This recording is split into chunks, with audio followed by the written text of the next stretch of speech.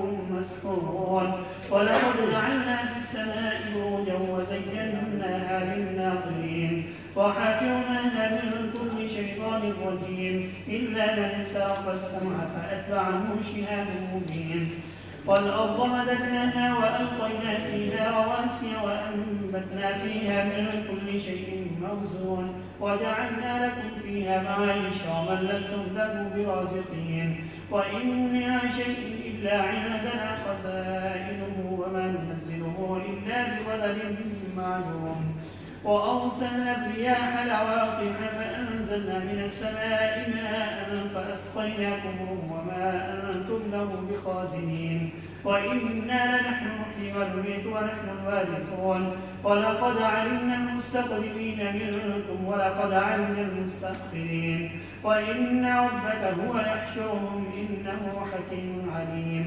ولقد خلقنا الإنسان من صلصال من حمأ مسنون، والجان خلقناه من قبل من نار السموم، وإذ قال ربك للملائكة إني خالق بشرا من صلصال من حمأ مسنون، فإذا سويته ونفخت فيه من روحي فقعوا له ساجدين، فسجد الملائكة كلهم أجمعون إلا إبليس أبى أن يكون مع الساجدين. قال يا إبليس ما لك ألا تكون مع الساجدين؟ قال لم أكن لأسجد لبشر خلقته من صلصال من حمأ مسنون. قال فاخرج منها فإنك رجيم وإن عليك اللعنة إلى يوم الدين. قال رب فأنظرني إلى يوم يبعثون. قال فإنك من المنظرين إلى يوم الوقت المعلوم. قال رب بما أغويتني لأزينن لهم في الأرض ولأغوينهم أجمعين إلا عبادك منهم المخلصين. قال هذا صراط علي مستقيم. إن عبادي ليس لك عليهم سلطان إلا من اتبعك من الغاوين. وإن جهنم لموعدهم أجمعين لها 7 أبواب لكل باب منهم جزء مقسوم.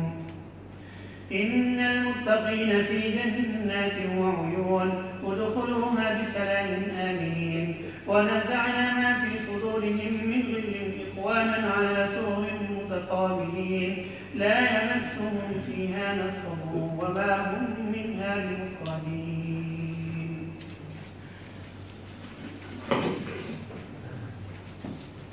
بسم اللہ الرحمن الرحیم. یہ سورہ حجر ہے.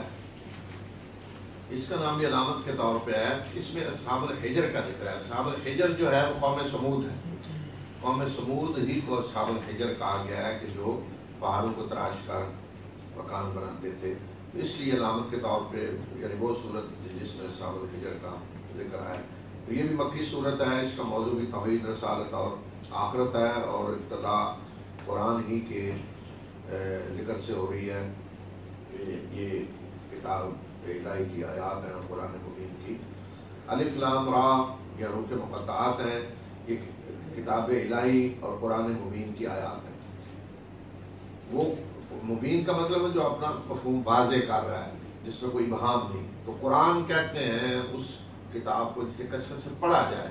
تو اللہ کی ہر کتاب قرآن ہے. اللہ کی ہر کتاب نور ہے. اللہ کی ہر کتاب رحمت ہے. اللہ کی ہر کتاب فرقان ہے, ہدا ہے. یہ سب نام ہے اللہ کی کتابوں کے. الکتاب بھی. تو اسی طرح فرمایا کہ قرآن مبین جو اپنا مفہوم کھول کر بیان کر رہی ہے. ایسا وقت آئے گا کہ جن لوگوں نے کفر کیا وہ چاہیں گے, تمنا کریں گے کہ کاش کہ وہ مسلمان ہوتے. یعنی آج جو انکار کر رہے ہیں ایک وقت آنے والا ہے کہ ان کی تمنا ہوگی کہ کاش کہ وہ مسلمان ہوتے. جب سب کچھ دیکھیں گے آگے, چھوڑ دیں انہیں, یہ کھائیں اور عیش و عشرت کر لیں اور امیدوں میں آرزوؤں میں یہ مگن رہیں. جلدی انہیں معلوم ہو جائے گا, جلدی معلوم ہو جائے گا کیا نتیجہ نکلتا ہے. اور جتنی بھی بستیوں کو ہم نے ہلاک کیا تو ان کے لیے ایک متعین نوشتہ تھا, کتاب لکھی ہوئی. جیسے آج کہتے ہیں نا نوٹیفیکیشن ایک باقاعدہ کب اس نے ہلاک ہونا ہے, کس وقت, کیوں, کس وجہ سے. تو اس طرح نہیں ہوتا کہ اچانک فیصلہ ہو جاتا ہے کسی کی ہلاکت کا. سب کچھ اللہ کی طرف سے متعین ہوتا ہے. اگر اخلاقی لحاظ سے دیکھا جائے گا کہ تباہی کم ہونی ہے تو متعین ہوتا ہے کہ اخلاقی حد یہ ہے, اس کو اگر یہ کراس کرے گی تو قوم تباہ ہوگی. اور کوئی امت اس مقررہ وقت سے نہ آگے بڑھتی ہے نہ پیچھے. جب وقت آئے گا تو اس سے ذرا تاخیر نہیں ہوگی اور اس سے ذرا پہلے کچھ نہیں ہوگا. عین وقت پہ سب کچھ ہوگا جو لکھ دیا گیا ہے. اور یہ لوگ کہتے ہیں کہ اے وہ شخص کے جس پہ یاد دہانی نازل کی گئی, بے شک تو خبتی ہے. رسول اللہ علیہ وسلم کو کہتے کہ مجنون ہے, خبتی ہے. یعنی ہر وقت انہیں بس آخرت, عذاب, یہ چیزیں نظر آ رہی ہیں. اور تم ہمارے سامنے فرشتے کیوں نہیں لے کر آتے اگر تم سچے ہو؟ تو کہتے ہیں کہ سچے ہیں تو فرشتے لائیں, فرشتے سامنے آ رہے ہیں. اس کے جواب میں اللہ تعالیٰ فرما رہے ہیں کہ ہم فرشتوں کو تو حق کے ساتھ نازل کرتے ہیں اور پھر انہیں کوئی مہلت نہیں دی جائے گی. یعنی فرشتوں کو ہم فیصلے کے لیے لاتے ہیں. فرشتے ایسے نہیں تماشا ہے کوئی جس وقت کوئی ایسی فرشتہ لے فرشتے آ جائیں. فرشتے جب آئیں گے تو فیصلہ کے لیے آئیں گے, عذاب لے کر آئیں گے. جیسے حضرت ابراہیم کے پاس گئے اور قوم لوط کے پاس گئے تو فرمایا جب فرشتے آ جائیں گے تو انہیں کوئی مہلت نہیں ملے گی. بے شک ہم ہی نے اس ذکر یاد دہانی کو نازل کیا اور ہم ہی اس کی حفاظت کرنے والے ہیں. یعنی اس قرآن کو ہم نے نازل کیا ہے, اس کی حفاظت بھی ہم کریں گے. تو قرآن کی حفاظت کا اللہ تعالیٰ نے خود ذمہ لیا ہے, اس لیے کہ اللہ کی آخری کتاب ہے. اس کے بعد وہ کتاب نہیں آنی. تو اگر اس کی حفاظت نہ ہو، اس کا مطلب ہے کہ اللہ کا پیغام پھر محفوظ نہ رہا، لوگوں پہ حجت پوری نہیں ہو سکتی. تو اس لیے اس کی حفاظت اللہ نے لوگوں پہ نہیں چھوڑی، خود اللہ نے اپنے ذمہ لیا ہم اس کی حفاظت کریں گے. تو آج تک یہ قرآن اس قدر محفوظ ہے، اس کا ایک کوئی حرف جو ہے نا وہ بھی کوئی تبدیلی نہیں ہوئی، اور بڑی اس پہ کوششیں ہوئی، بڑی ریسرچ ہوئی، اور مسلمان کو اس قابل ہی نہیں کچھ کر سکیں، لیکن جو غیر مسلم جن کے پاس وسائل ہیں انہوں نے بڑی ریسرچ کی. کچھ عرصہ پہلے جرمنی والوں نے شروع سے لے کر پہلی صدی سے لے کر آج تک جتنے قرآن دنیا میں کہیں بھی چھپے ہیں 14 سالوں میں مختلف ان کے نسخے جمع کیے، تحقیق کی کہ کوئی فرق کہیں نظر آئے، تو اس نتیجے پہنچے کہ ایک حرف کا بھی کہیں فرق نہیں ہے. اس طرح اللہ تعالیٰ نے حفاظت کی اس کتاب کی. اور ہم نے آپ سے پہلے گزرے ہوئے گروہ میں بھی رسول بھیجے ہیں، اور جو بھی رسول ان کے پاس آیا وہ اس کا مذاق ہی اڑاتے رہے. اسی طرح ہم اس کو گزارتے ہیں مجرموں کے دلوں میں، وہ اس پر ایمان نہیں لائیں گے، اور پہلے لوگوں کی مثالیں گزر چکی ہیں. اسی طرح ہم اسے گزارتے ہیں مجرموں کے دلوں میں. یعنی فرمایا کہ پہلے جو بھی رسول آئے تو لوگ مذاق اڑاتے رہے. کیوں مذاق اڑاتے رہے؟ اس لیے کہ اصل جو دعوت ہے رسولوں کی، فرمایا کہ وہ مجرم ٹھنڈے پیٹوں برداشت نہیں کرتے. وہ ان کے لیے ایسے ہے کہ جیسے کسی کے پیٹ میں گرم ڈال دے نا سیخ، کوئی سلائی گرم، وہ بالکل چیخ اٹھتا ہے اور چلاتا ہے. تو اس طرح فرمایا کہ ان کے لیے ہوتا ہے کہ ان کے دلوں میں قرآن اس طرح گزرتا ہے کہ جیسے کوئی آگ لگ گئی ہے، اٹھ کھڑے ہوتے ہیں اس کے خلاف. اس لیے قرآن کی دعوت، انبیاء کی دعوت مجرم جو ہے ان کی خواہشات کے خلاف ہوتی ہے، ان کے مفادات کے خلاف ہوتی ہے. بس ایک آدمی سود خواہ ہے بہت بڑا، اب قرآن جب آ کے کہ سود حرام ہے تو وہ برداشت کرے گا، وہ تو اپنا زور لگا دے گا، نہیں سود کا نظام بحال کرنا. اب قرآن جب آ کے کہہ رہا ہے جی شراب حرام ہے، تو جن کا کاروبار ہے سارا ہی شراب پہ، تو وہ بیٹھ جائیں گے آرام سے. اب مکے کے سارے بڑے بڑے سردار جو تھے یہ کاروبار تھے، سود خوار، شراب پینے والے، بیچنے والے، لونیاں، مجرے، یہ کام تھے ان کے سارے. اب ان کو پتا تھا یہ سارا کاروبار ختم ہو جائے گا اسلام کی وجہ سے، اس لیے وہ عالمان کر اٹھ کھڑے. یہی ہمیشہ دنیا میں ہوتا رہا ہے. بلکہ عجیب بات تو یہ ہوگی ایران کو کہ اگر اللہ کے انبیاء کی دعوت کہیں پھیل رہی ہے یا پھیلائی جا رہی ہے تو مجرموں کو تکلیف نہ ہو تو بڑی ایران کن بات ہوگی. مجرم آرام سے بیٹھے ہوئے یہ کیسے ہو سکتا ہے؟ اور فرمایا کہ اگر ہم ان پہ آسمان کا ایک دروازہ کھول دیں اور اس میں یہ چڑھے جائیں تو پھر بھی یہ کہیں گے کہ ہماری آنکھوں کو مدہوش کر دیا گیا ہے، بلکہ ہم پہ جادو کر دیا گیا ہے. یعنی یہ اب کہہ رہے ہیں نا یہ کتاب کیسے آ گئی، کوئی نشانی. فرمایا کہ اگر ہم دروازہ کھولیں، خود یہ آسمان پہ چلے جائیں، وہاں بھی جا کر کو دیکھ لیں کہ کتاب کیسے آ رہی ہے، تو پھر بھی یہ کہیں گے نہیں ہماری آنکھوں پہ جادو کر دیا گیا ہے، ہمارے اوپر جادو ہو گیا ہے، وہ کچھ ہمیں دکھایا جا رہا ہے، ورنہ ایسے نہیں ہے. اور ہم نے آسمان میں برج بنائے اور انہیں دیکھنے والوں کے لیے خوبصورت بنایا، اور آسمانوں کو ہم نے ہر شیطان رجیم سے محفوظ کیا. ہر شیطان رجیم یعنی جو راندہ ہوا ہے، دھتکارا ہوا ہے، الا یہ کہ کوئی سن کن لینے کے لیے کچھ چوری کرنے کی کوشش کرے تو اس کا ایک شہاب مبین پیچھا کرتا ہے، جسے شہاب ثاقب کہتے ہیں. ایک دمکتا ہوا ستارہ اس کے پیچھے آتا ہے، میزائل ہوا ہے کہ خود بخود وہ آج آپ دیکھتے ہیں میزائل خود بخود ریڈار کے ساتھ منسلک ہوتے ہیں، آٹومیٹکلی ریڈار کو پوچھی جائے کہ میزائل خود بخود چل جاتا ہے. اسی طرح یہ برج جو ہے نا، برج کی جمع ہے، تو یہ آسمانوں میں اللہ نے ایسی جگہ رکھی ہیں کہ جہاں یہ میزائل فٹ ہے. جب کوئی شیطان آگے بڑھنے کی کوشش کرتا ہے ادھر تو وہیں سے آٹومیٹک یہ میزائل چل پڑتے ہیں. یہ ہے شہاب ثاقب جو گرتے ہیں زمین کی طرف سے کروڑوں کی تعداد میں. اگر یہ حفاظتی حصار نہ ہو تو زمین پہ اوپر تو تباہ ہو جائے، یہاں کوئی زندہ ہی نہ رہ سکے. لیکن وہ راستے ہی ختم ہو جاتے ہیں، بہت کم کبھی ہوتا ہے کوئی زمین پہ آ گرے. تو یہ اللہ تعالیٰ نے نظام بنایا آسمانوں کے پاس، شیاطین کو سن کو نہیں لے سکتے، آگے بڑھ کے کو خبریں نہیں لا سکتے. اور زمین کو ہم نے پھیلایا اور اس میں پہاڑ گاڑے اور اس میں ہم نے ہر قسم کی متناسب چیزیں اگائیں. زمین کو پھیلایا اللہ نے، پہاڑ گاڑے توازن قائم کرنے کے لیے، اور پھر اس میں ہر قسم کی متناسب چیزیں ہو گئی. آپ دیکھتے ہیں جو چیز بھی ہے ایک تناسب ہوتا ہے اس کا. مثلا آپ آم دیکھ رہے ہیں ایک ہی طرح کا, یہ نہیں کہ کوئی آم اتنا بڑا لگا ہوا ہے درخت پہ, کوئی اتنا ہے کوئی اتنا.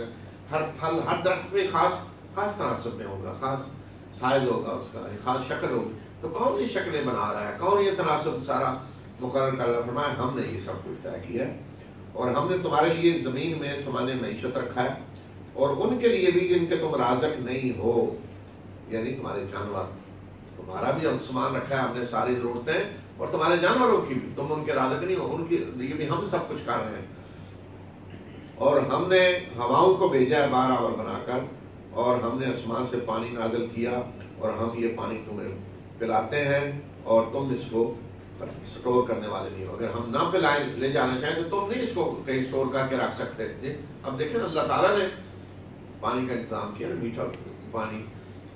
دنیا میں ویسے تو سمندر ہے لیکن وہ کھارا پانی پی سکتا ہے نہیں. اب میٹھا پانی اللہ نے سٹور کیا ہوا ہے, بڑے بڑے گلیشیئر آج جو ہیں, پھر نظام سارا بنایا ہے کہ کوئی سمندر کا پانی اٹھ کے اس کی ریفائنری گویا کہ اللہ نے بنا دی ایسی کہ جا رہا ہے صاف ہو کر, بادلوں کے ذریعے آ رہا ہے, پھر بادل برستے ہیں, برف باری ہوتی ہے, وہی پانی دریاؤں کی شکلوں میں آتا ہے.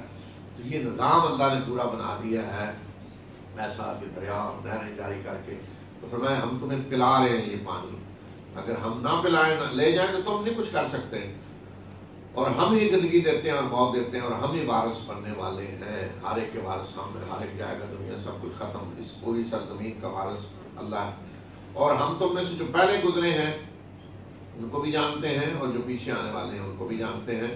اور بے شک تیرا رب ان سب کو جمع کرے گا, بے شک وہ دانا اور جاننے والا ہے.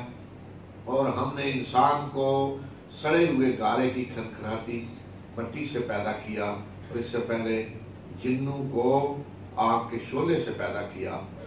تخلیق کا مادہ اللہ نے بتایا, جنوں کو آگ سے پیدا کیا اور انسان کو پیدا کیا کہ سڑے ہوئے گارے کی مٹی. یہ آپ کبھی دیکھتے ہیں جب بڑی صاف مٹی ہو نا تو جب سوکھ جاتی ہے تو اس کی ایسے پلیٹ سی آپ اٹھائیں نا تو بالکل جیسے برتن ہوتا ہے اس طرح نظر آتی ہے, وہ خود بخود کچی لیکن پکی ہوئی لگے گی.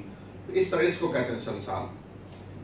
اور اس وقت کو یاد کرو کہ جب تمہارے رب نے فرشتوں سے کہا کہ میں سڑے ہوئے گارے کی کھنکھناتی مٹی سے ایک انسان کو, بشر کو پیدا کرنے والا ہوں, اور جب میں اسے پورا بنا دوں اور اس میں اپنے پاس سے روح پھونک دوں تو تم اس کے آگے سجدے میں گر جانا.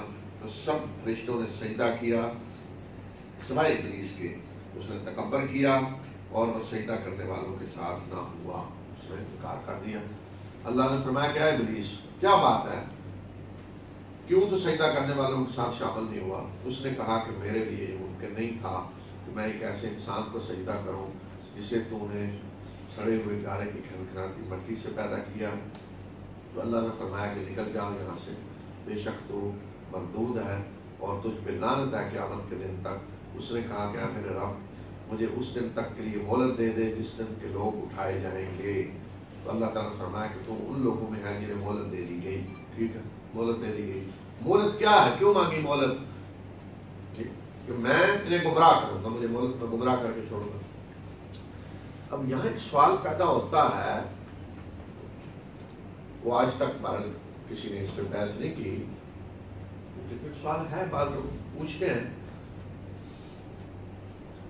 کہ مہلت جو دی گئی آیا ابلیس کے مشن کو مہلت دی گئی ہے کہ وہ اس کے کرندے یہ کام کریں, یا خود ذاتی طور پہ ابلیس کو مہلت دی گئی ہے, وہ اب تک زندہ ہے؟ یعنی ایک تو یہ نا کہ ابلیس کو ایک فرق, ایک ابلیس اس وقت ابلیس, باقی شیاطین تو جو بھی اس کے پیروکار ہیں وہ انسانوں میں سے ہیں, جنوں میں سے ان کے تو کوئی حد نہیں. تو آیا اس کے مشن کو مہلت ملی ہوئی ہے کہ تیرے پیروکار جو ہیں وہ انہیں مہلت ہے یہ کام قیامت تک کرتے رہے, یا ذاتی طور پہ اس کو کہہ دیا گیا کہ تو زندہ ہے ہمیشہ کے لیے؟ اگر یہ ماننا جائے اس کو میں نے ابلیس پہ ہمیشہ زندہ ہے, موت نہیں آئے گی اس پہ, تو بہر یہ ایسی آیت ہے کہ جس کی توجیہ یہ بھی ہو سکتی ہے, یہ بھی ہو سکتی ہے کہ مہلت دے دی گئی ہے. مہلت کا یہ بھی مطلب ہو سکتا ہے, یہ بھی مطلب ہو سکتا ہے. میں نے کوشش کی, علماء نے اس پہ کسی نے کوئی بحث نہیں کی. کوئی لکھا نہیں کسی نے، مطلب یہ ہے، تو اس لیے زیادہ اس میں گہرائی میں نہیں جانا چاہیے. بہرحال اسے مہلت دی گئی ہے، یہ اس شکل میں ہو یا اس شکل میں ہو.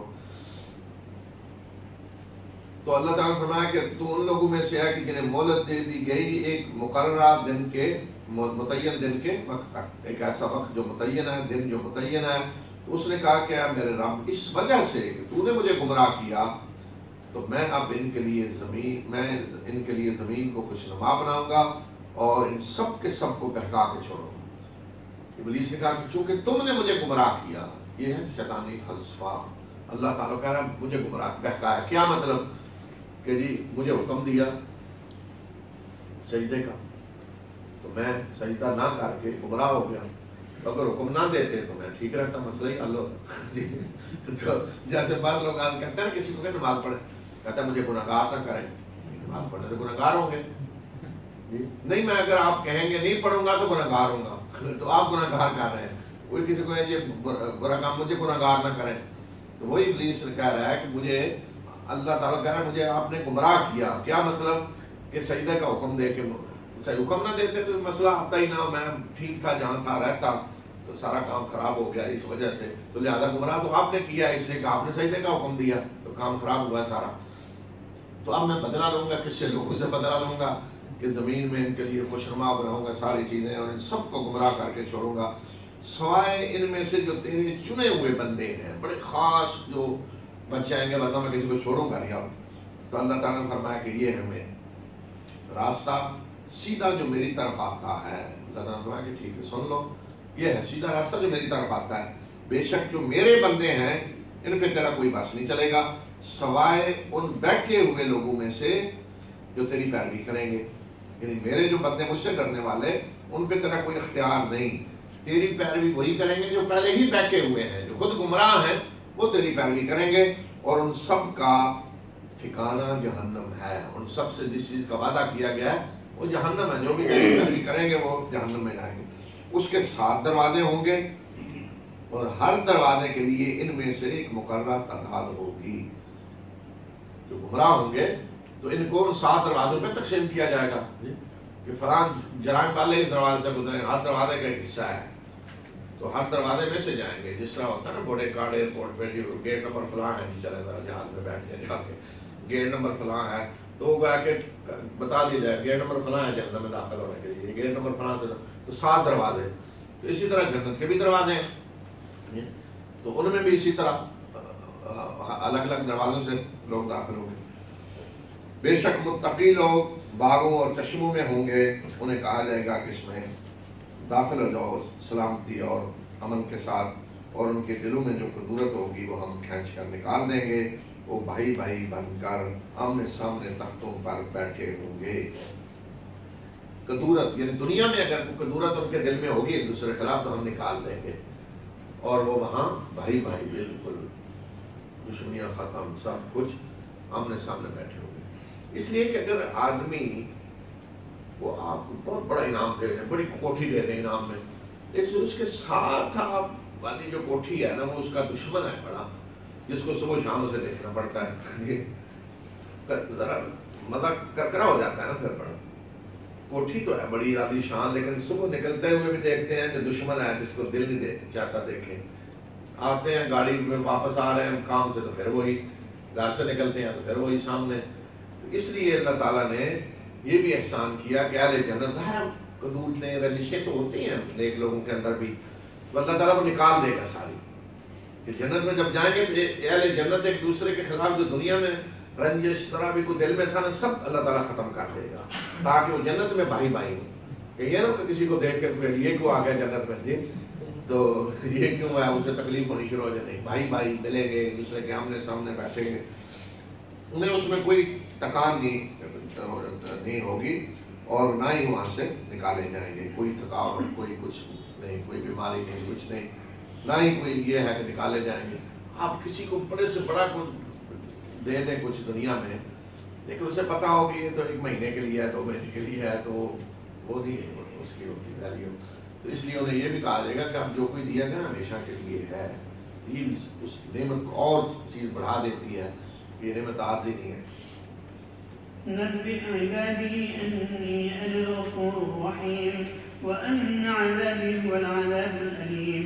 ونبئهم عن ضيف إبراهيم إذ دخلوا عليه فقالوا سلاما قال إنا منكم وجلون قالوا لا توجل إنا نبشرك بغلام عليم قال أبشرتموني على أن مسني الكبر فبم تبشرون قالوا بشرناك بالحق فلا تكن من القانطين قال ومن يقنط من رحمة ربه إلا الضالون قال فما خطبكم أيها المرسلون قالوا إنا أرسلنا إلى قوم مجرمين إلا آل لوط إنا لمنجوهم أجمعين إلا امرأته قدرنا إنها لمن الغابرين فلما جاء آل لوط المرسلون قال إنكم قوم منكرون قالوا بل جئناك بما كانوا فيه يمترون وآتيناك بالحق وإنا لصادقون فأسر بأهلك بقطع من الليل واتبع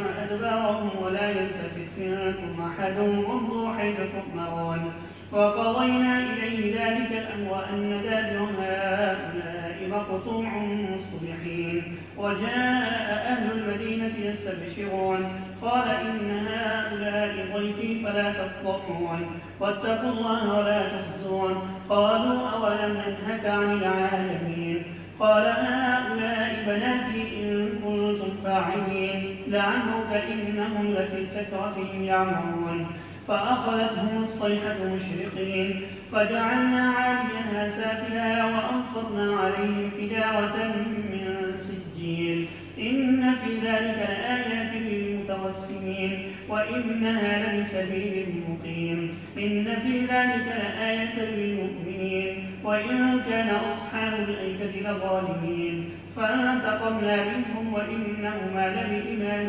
مبين ولقد كذب أصحاب الحجر المرسلين وآتيناهم آياتنا فكانوا عنها معرضين وكانوا ينحتون من الجبال بيوتا آمنين فأخذتهم الصيحة مصبحين فما أغنى عنهم ما كانوا يكسبون وما خلقنا السماوات والأرض وما بينهما إلا بالحق وإن الساعة لآتية فاصفح الصفح الجميل إن ربك هو الخلاق العليم ولقد آتيناك 7 من المثاني والقرآن العظيم لا تمدن عينيك إلى ما متعنا به أزواجا منهم ولا تحزن عليهم واخفض جناحك للمؤمنين وقل إني أنا النذير المبين كما أنزلنا على المقتسمين الذين جعلوا القرآن حضين فوربك لنسألنهم أجمعين عما كانوا يعملون